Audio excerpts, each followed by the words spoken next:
പ്രിയ പ്രേക്ഷകർക്ക് സീരിയൽ ന്യൂസിലേക്ക് സ്വാഗതം. കൂടുതൽ സീരിയൽ ന്യൂസുകൾ അതിവേഗം ലഭിക്കുന്നതിന് ഈ ചാനൽ സബ്സ്ക്രൈബ് ചെയ്യുക. ബെൽ ഐക്കൺ മറക്കാതെ ക്ലിക്ക് ചെയ്യുക. വീഡിയോ ഇഷ്ടമായി എങ്കിൽ ലൈക്ക് ചെയ്യാൻ മറക്കരുത്.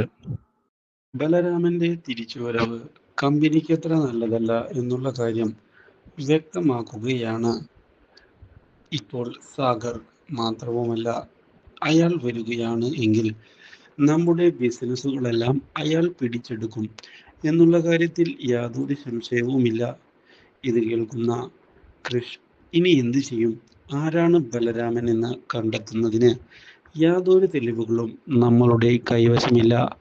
അയാൾ എങ്ങനെയിരിക്കും, എങ്ങനെയാണ് അയാൾ ഈ ബിസിനസ് എല്ലാം നടത്തുന്നത് മുതലായ കാര്യങ്ങളെ പറ്റി നമുക്ക് സീറോ അറിവാണ് ഉള്ളത്. അതുകൊണ്ട് തന്നെ അയാളെ കണ്ടെത്തുക എന്ന കാര്യം തന്നെ വളരെ ദുഷ്കരമാണ്. എനിക്ക് ഒന്നും തന്നെ മനസ്സിലാകുന്നില്ല എന്ന് പറയുകയും ചെയ്തതിനെ തുടർന്ന് എനിക്കും അത് തന്നെയാണ് പ്രശ്നമായി വരുന്നത്. ഇങ്ങനെ പോയാൽ നമ്മുടെ കമ്പനിക്ക് തിരിച്ചടി കിട്ടും എന്നുള്ള കാര്യം ഉറപ്പ് തന്നെയാണ്. അയാളെ നമുക്ക് എത്രയും പെട്ടെന്ന് തന്നെ കണ്ടെത്തുകയാണ് വേണ്ടത്. എന്നാൽ മാത്രമാണ് നമ്മുടെ കമ്പനി നമുക്ക് രക്ഷപ്പെടുത്താൻ സാധിക്കുകയുള്ളൂ. അയാളെ പോലെയുള്ള ആളുകളെ നമ്മൾ ഭയക്കുക തന്നെ വേണം. മാത്രവുമല്ല, നീ നിന്നാൽ കഴിയാവുന്നത് പോലെ അന്വേഷണം മുന്നോട്ട് കൊണ്ടുപോകൂ. എനിക്ക് കഴിയാവുന്നത് പോലെ അന്വേഷണം ഞാനും മുന്നോട്ട് കൊണ്ടുപോകാം. എന്തായാലും ഒരു തീരുമാനം നമുക്ക് ഉണ്ടാക്കിയേ പറ്റൂ. ഇത് നമ്മുടെ നിലനിൽപ്പിന്റെ പ്രശ്നമാണ്. അലിഗ ഡിസൈൻ നമ്മൾ ഇത്രയധികം വർഷം കഷ്ടപ്പെട്ട് വളർത്തിയെടുത്തതാണ്. അതങ്ങനെ തകർത്ത് കളയാൻ ഞാൻ അനുവദിക്കുകയില്ല എന്ന് പറഞ്ഞുകൊണ്ട് സാഗർ പോയിരിക്കുകയാണ്. ഈ കാര്യം അറിഞ്ഞതിനെ തുടർന്ന് ഒടുവിൽ ദേവ്ജിയെ ചെന്ന് കാണാൻ തീരുമാനം എടുക്കുന്ന കൃഷ് ദേവ്ജിയുടെ അടുത്തേക്ക് ചെല്ലുന്നു. എന്താ കൃഷേ, അപ്രതീക്ഷിതമായുള്ള ഈ വരവിന് പിന്നിലെ കാരണം എന്ന് ദേവ്ജി ചോദിച്ചതിനെ തുടർന്ന് അച്ഛൻ കാര്യങ്ങളെല്ലാം പറഞ്ഞു കാണും എന്ന് എനിക്കറിയാം. ഇപ്പോൾ ഞാൻ വന്നത് ദേവ്ജിയുടെ സഹായം അഭ്യർത്ഥിക്കാനാണ്. കൃഷ് എന്താണ് ഉദ്ദേശിച്ചത് എന്ന് എനിക്ക് മനസ്സിലായില്ല. ആ ബലരാമൻ ആരാണ്? അയാളെ കുറിച്ച് വല്ല ഐഡിയയും ദേവ്ജിക്കുണ്ടോ? ഉണ്ട് എങ്കിൽ എന്നോട് പറയണം. എനിക്ക് അയാളെ ഉടൻ തന്നെ കണ്ടെത്തേണ്ടത് അത്യാവശ്യമാണ്. നമ്മുടെ നിലനിൽപ്പിന്റെ പ്രശ്നമാണ് ഇത്. അതുകൊണ്ട് തന്നെ കാര്യങ്ങൾ ബുദ്ധിപൂർവം നീക്കിയില്ല എങ്കിൽ നമ്മൾ നശിച്ചു പോകും എന്നുള്ള കാര്യം ഉറപ്പു തന്നെയാണ്. ഇത് കേട്ടതിനെ തുടർന്ന് ദേവ്ജി, ആ അങ്ങനെയാണ് അല്ലേ? എനിക്കും അയാളെ കണ്ടതായി ഓർമ്മ പോലുമില്ല. പക്ഷേ അയാളൊരു വെല്ലുവിളിയാണ് എന്നുള്ള കാര്യത്തിൽ യാതൊരു സംശയവും വേണ്ട. അയാളെ ഒതുക്കുക എന്നുള്ള കാര്യവും ബുദ്ധിമുട്ടേറിയതു തന്നെ. ഞാനും അയാളെ കുറിച്ചുള്ള അന്വേഷണം മുന്നോട്ട് കൊണ്ടുപോകുന്നുണ്ട്. നിന്റെ അച്ഛൻ പറഞ്ഞപ്പോൾ തന്നെ എനിക്ക് ആ ആപത്തിന്റെ വ്യാപ്തി മനസ്സിലാക്കാൻ സാധിച്ചു. അതുകൊണ്ട് തന്നെയാണ് എൻ്റെ ഭാഗത്ത് നിന്നും ഞാൻ അന്വേഷണം മുന്നിലേക്ക് കൊണ്ടുപോയത്. അധികം വൈകാതെ തന്നെ അയാളെ കുറിച്ചുള്ള കാര്യങ്ങൾ എനിക്ക് അറിയാൻ സാധിക്കും. സോ പേടിക്കുകയൊന്നും വേണ്ട. ഇത് കേട്ടതിനെ തുടർന്ന് പേടിയുടെ കാര്യമല്ല, എനിക്കൊരു അസ്വസ്ഥത. അയാളുടെ വരവിൻ്റെ ഉദ്ദേശമറിയാതെ ഒരു സമാധാനവുമില്ല. അത് തന്നെയാണ്. എന്തായാലും കാര്യങ്ങൾ ഞാൻ ശ്രദ്ധിക്കുന്നുണ്ട് എന്ന് പറഞ്ഞുകൊണ്ട് അവിടെ നിന്ന് കൃഷ് പോവുകയാണ്. ഇതിനിടയിൽ കൺമണി പ്രാർത്ഥിക്കുന്നത് കാണാൻ ഇടയാകുന്ന മനോജ്, എന്താണ് കൺമണി, ദൈവത്തോട് കാര്യമായി പ്രാർത്ഥിക്കുന്നുണ്ടല്ലോ, എന്തെങ്കിലും പ്രശ്നമുണ്ടോ?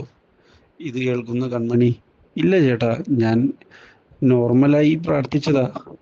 അല്ല, നിന്റെ മുഖത്ത് എന്തോ ഒരു വിഷമം കാണുന്നുണ്ട്. ചേട്ടനോട് പറയാവുന്ന കാര്യമാണ് എങ്കിൽ തുറന്നു പറയൂ. ചേട്ടന് പരിഹരിച്ചു തരാൻ സാധിക്കുമെങ്കിൽ പരിഹരിച്ചു തരാം.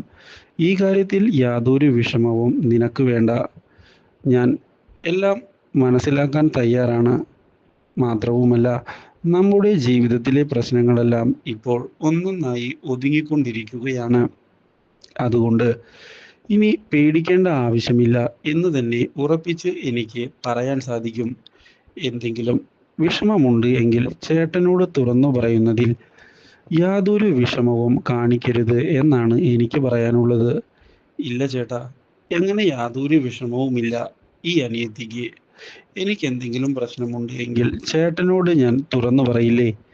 ഇത് കേട്ടതിനെ തുടർന്ന്, ആ, വരുണുമായുള്ള കാര്യങ്ങൾ എങ്ങനെ പോകുന്നു? നിങ്ങൾ തമ്മിൽ ഇപ്പോൾ സംസാരിക്കാറൊന്നുമില്ലേ? ആ, എന്നെ ഇന്ന് അവിടെ നിന്ന് കൂട്ടിക്കൊണ്ടുവന്നത് വരുണാണ്. കാര്യങ്ങളെല്ലാം നന്നായി തന്നെയാണ് പോകുന്നത്. പ്രശ്നങ്ങളൊന്നുമില്ല ചേട്ടാ. നിനക്ക് വിവാഹത്തിന് എന്തെങ്കിലും ബുദ്ധിമുട്ടുണ്ടോ? നിന്റെ മുഖത്ത് ചെറിയൊരു താല്പര്യക്കുറവ് ഞാൻ 2-3 ദിവസമായി ശ്രദ്ധിക്കുന്നു. എന്തെങ്കിലും പ്രശ്നമുണ്ട് എങ്കിൽ തുറന്നു പറയാൻ മടിക്കേണ്ടതില്ല. നിനക്ക് ഈ വിവാഹത്തിന് താല്പര്യമില്ലേ? ഇത് കേൾക്കുന്ന കൺമണി, അങ്ങനെയൊന്നുമില്ല ചേട്ടാ, അതൊക്കെ ചേട്ടൻ്റെ വെറുമൊരു തോന്നലായിരിക്കും. ആ, എന്നാൽ അങ്ങനെയാവട്ടെ. എനിക്ക് പുതിയൊരു ഡിസൈൻ ആവശ്യമുണ്ട്. കമ്പനിക്ക് വേണ്ടിയാണ്. അത് നീ തന്നെ ചെയ്തു തരേണ്ടതാണ്. ഞാൻ ഞങ്ങളുടെ ഓഫീസിൽ ഈ കാര്യം പറഞ്ഞിട്ടുണ്ട്. അതുകൊണ്ട് തന്നെ ചേട്ടനെ നിരാശപ്പെടുത്തില്ല എന്ന് കരുതുന്നു. അത് ഞാൻ ഏറ്റു എന്ന് പറഞ്ഞ കൺമണി പോവുകയാണ്. ഇതേ തുടർന്നാണ് കൺമണി തിരികെ വീണ്ടും ജോലിക്കായി കൃഷിൻ്റെ അവിടെ എത്തുമ്പോൾ ടെൻഷനടിച്ച് എല്ലാവരും നടക്കുന്നത് കാണാൻ ഇടയാകുന്നത്. ഇതോടെ, എന്താണ് മാനസ മേഡം പ്രശ്നങ്ങൾ, ഇവിടെ എന്തെങ്കിലും ഉണ്ടോ എന്ന് ചോദിച്ചതിനെ തുടർന്നാണ്, ഇവിടെ ഇപ്പോൾ പ്രശ്നങ്ങൾ മാത്രമാണ് ഉള്ളത് എന്നുള്ള കാര്യം മാനസ വ്യക്തമാക്കുന്നത്. ബലരാമിൻ്റെ PR കമ്പനിയാണ് ഇപ്പോൾ തലവേദനയായി വന്നിരിക്കുന്നത് എന്നും അലിഗ ഡിസൈൻസിന് ഇപ്പോൾ വലിയൊരു തിരിച്ചടിയാണ് നേരിട്ടുകൊണ്ടിരിക്കുന്നത് എന്ന് പറയുകയും ചെയ്തതിനെ തുടർന്ന്, ബലരാമൻ ആൻഡ് PR വർക്ക്സ് എവിടെയോ ഞാൻ കേട്ടിട്ടുണ്ടല്ലോ എന്ന് കൺമണി ആലോചിക്കുമ്പോഴാണ് തൻ്റെ ചേട്ടൻ്റെ കാര്യം ഓർമ്മ വരുന്നത്. ഇതോടെ കൺമണിയാകെ പകച്ചു പോവുകയും ഈ കാര്യം ചേട്ടനോട് സംസാരിക്കണമെന്ന് തീരുമാനിക്കുകയും ചെയ്യുന്നു. ഇതേ തുടർന്ന്, ആരാണ് ബലരാമനെന്നും എവിടെയാണ് കമ്പനിയുടെ കാര്യങ്ങൾ നടക്കുന്നത് എന്നും മനോജിനെ കണ്ട് ചോദിച്ചിരിക്കുകയാണ് കൺമണി. ഇതോടെ ബലരാമൻ അടുത്ത ആഴ്ച വരും എന്നുള്ള കാര്യം അറിയിച്ചിരിക്കുകയാണ് Manoj. Do like, share and subscribe.